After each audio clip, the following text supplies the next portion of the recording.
श्री वशिष्ठ जी कहते हैं, हे श्री राम, जैसे समुद्र के भीतर जल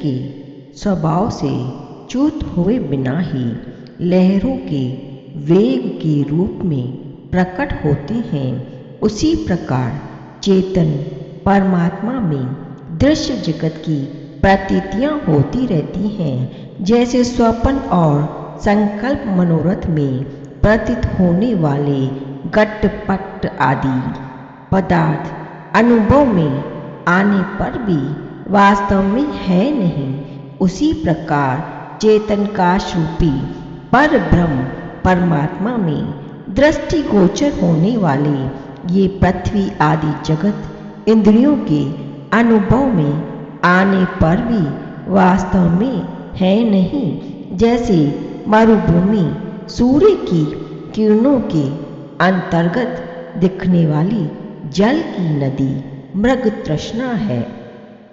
मृग तृष्णा में कहीं भी जल का होना संभव नहीं है, उसी प्रकार इस विज्ञान काश रूप जगत में मूर्त रूप होना कदापि संभव नहीं है, जिसमें मूर्त रूप का ग्रहण नहीं होता तथा जो संकल्प कल्पित नगर के समान मिथ्या है।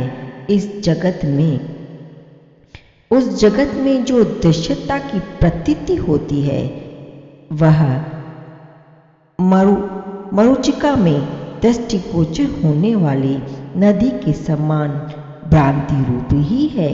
इस जगत का जो दार्शनिक सा दृश्य वैभव है उसे साक्षीभूत चैतन्यमयी तराजू के एक पलड़े में रखा जाए और दूसरी ओर स्वप्न को रखकर सार और असार का विवेचन करने वाली बुद्धि रूप कांटे से यदि तौला जाए तो वह दृश्य वैभव स्वप्न की भांति कल्पना रहित असत्य होकर आकाश की भांति शून्य रूप अथवा चेतन काश रूप ब्रह्म रूप में ही स्थित होता है।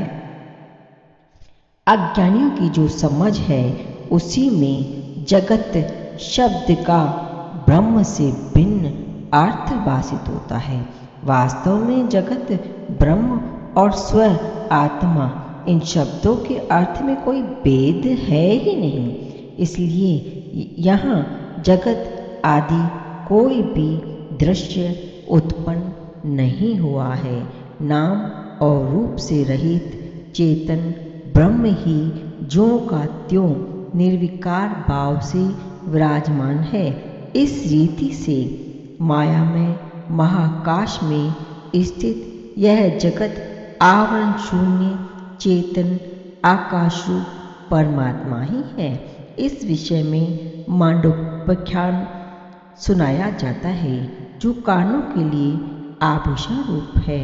तुम ध्यान देकर सुनो।